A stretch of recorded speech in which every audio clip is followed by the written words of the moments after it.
Hello and welcome to Smash Writing.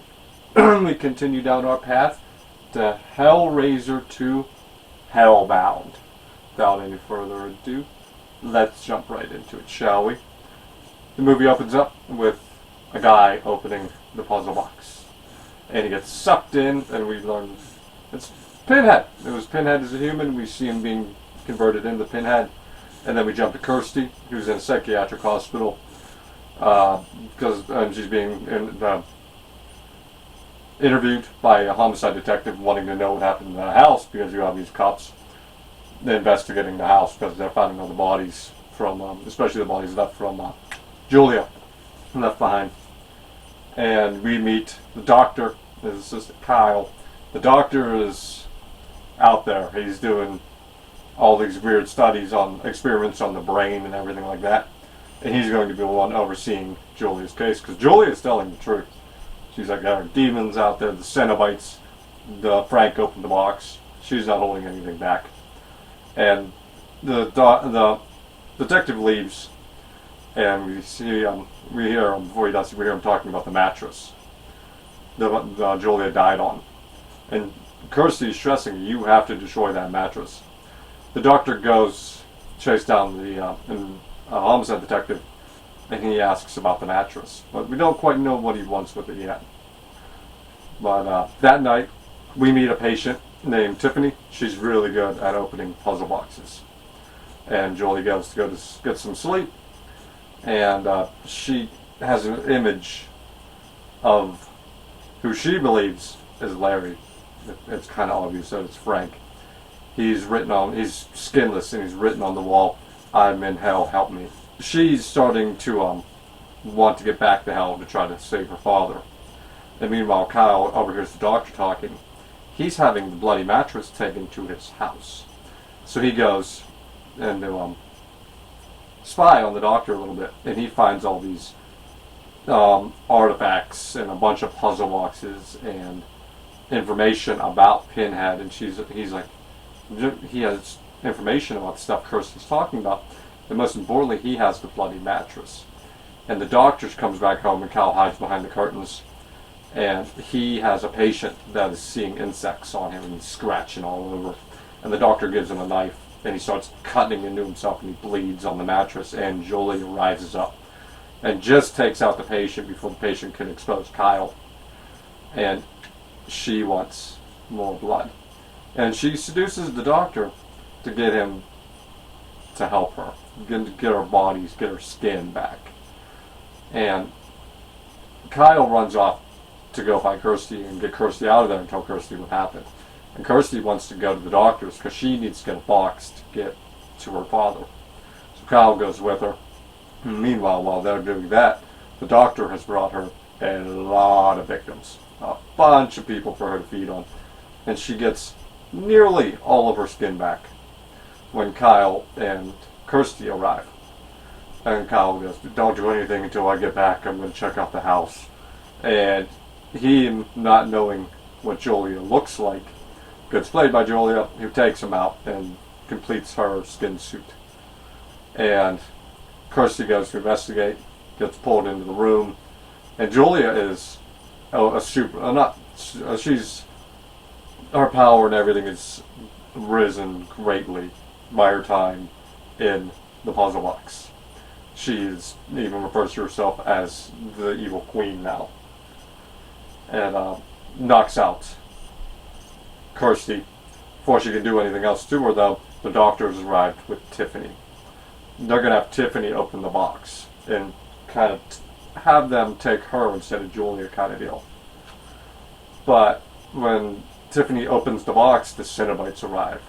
And they open corridors all around them, including in the room where the doctor and Julia are hiding. In comes the Cenobites. And they're about to move on Tiffany when Pinhead stops them. They're like, no, no, no. We were opened by hands, but sought by desires. And he gestures toward where Julia and the doctor were hiding, but have now fled down a corridor. And they actually leave Tiffany alone. But Tiffany does end up going down the corridor to find out what's going on. Kirsty wakes up. She realizes what's happening. She grabs a puzzle box. She takes off down the corridor to try to find her dad. Back with Tiffany, she ends up in like this funhouse place kind of deal. And she sees visions of her when she was a little kid and her mom asking, please help me, Doc. Please help my child, Doc. Before she's grabbed, and the little Tiffany starts screaming. Then we jump to Kirsty, who ends up in her old home. The home, not her, Frank's house, the house they moved in, or dad moved into, but her family home when her mother was alive. And everything kind of goes awry, and she bumps into the Cenobites, who are very happy she's here. They've not forgotten over her screwing them, which you kind of had a deal. You say maybe all you want, you had a deal. But Pinhead straight up tells her, your dad's not in this castle, young lady. And he lets her run off, because they have all the time in the world, and they'll find her eventually. But she does end up bumping into Tiffany, so those two are now together. And the doctor is led into this labyrinth, this giant maze, and they're on top of it. And there's a giant puzzle box kind of deal that Pinhead had shifted. He shifted the box into the puzzle box into a box into like this, not quite a cylinder kind of deal. Oval? No, not oval. Another puzzle box kind of deal. Yep. Where are you going, guy? Okay, can you come back up at least a little bit? And this giant thing has taken on that form of that he changed the box, and she calls it Leviathan. And it scans the doctor. He starts panicking, screaming, and Julius shoves him into like this box-like structure that starts going to town on him. And like these wires cross over his face, and he's being tortured and dropped down. And Julia kind of goes, that's the reason I was allowed back, was so she can bring more people in kind of deal. Meanwhile, back with Team All-Star, Tiffany and Kirsty, they find a way to Kirsty's father's door from the first one. Not the house, because when she goes through it, it's this real weird dungeon-looking area. And it's Frank. Frank is there. And Frank, of course, was the one that she saw earlier, because of course it was never her dad. And he's going to enjoy torturing her, because he's been being tormented by all these ghostly, bloody visages of pleasure he cannot have. But now he has Kirsty. And she kind of tricks him out a little bit, and that's just to get herself into position to where she can catch the room on fire. And the room catches fire, he catches fire, his skin melts away. And while all that's going on, Julia drags Tiffany in. So we have a little reunion now. Except Julia is no longer under his control, and she kills him.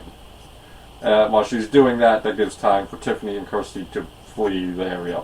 And they seem to make it back to the hospital. And Kirsty's very upset. Tiffany even tries to console her here because of how upset Kirsty is. And they go into this area and they find that all of the patients that the doctors had, a bunch of them now have puzzle boxes. And the doctor comes in and he has been cenobited out, and he's got these finger tendrils that got scalpels on the end, and he starts taking out all the patients while they flee, and they bump back into the Cenobites. They're back! Where have you been? Good Lord. But she kind of reminds him of how he was a human and all of these Cenobites were human, as the doctor comes in and the doctor takes them all out with relative ease.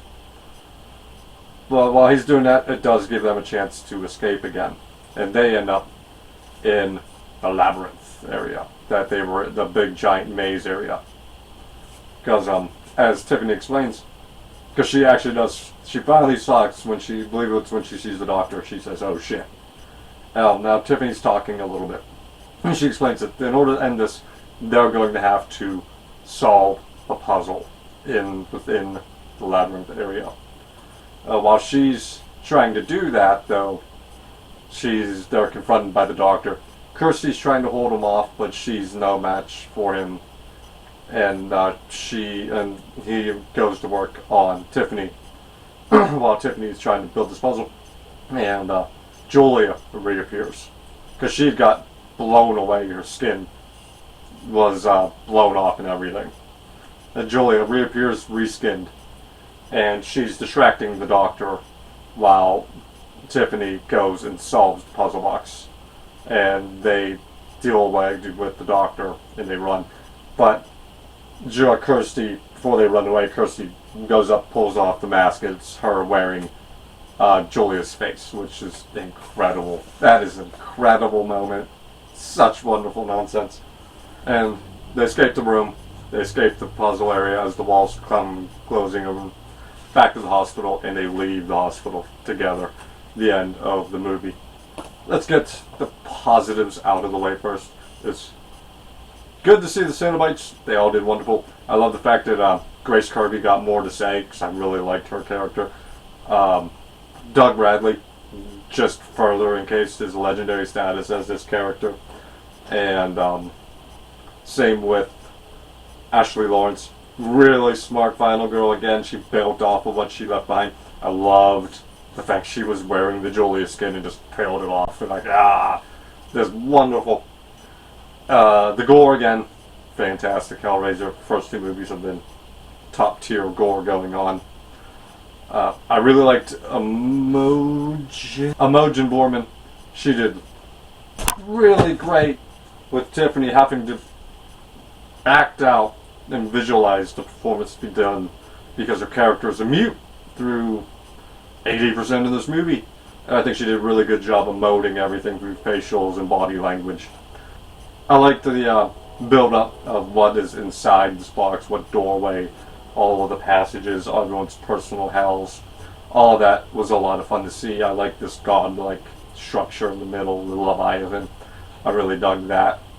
The Doctor's Cenobite form was really cool looking. I don't think he was as cool as the group we got, the Chatterer, the Lady, and Pinhead, and the Butterball.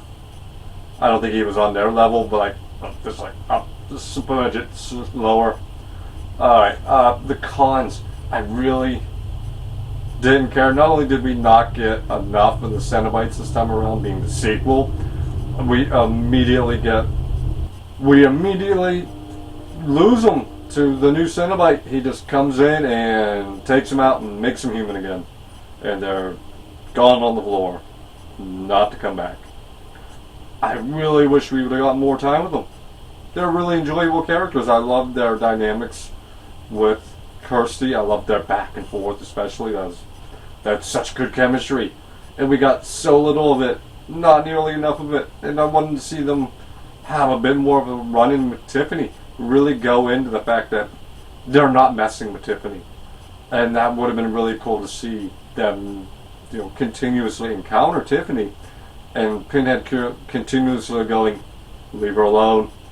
She'll either get out or she'll be stuck here. She's not our business. I dug that. I really did. They made them a bit more deep depth to their characters. I feel like this movie, I know it's like this is more of a present day term because we're so used to trilogies. But this could have been two movies.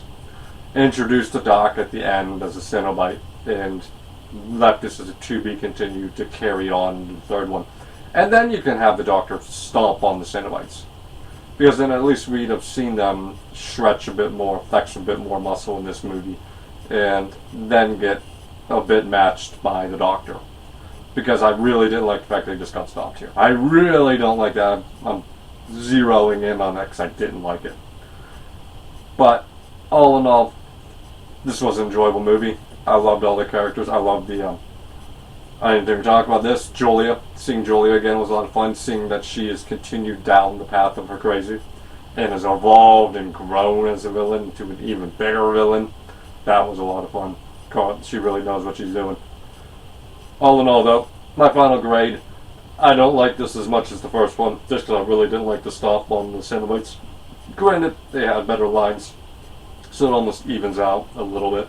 I'm going to end up giving this an A. One level down from the A+ I gave Hellraiser 1. I still do strongly suggest it. It is still worthy of a watch. As always, I hope you enjoy. Have a good day.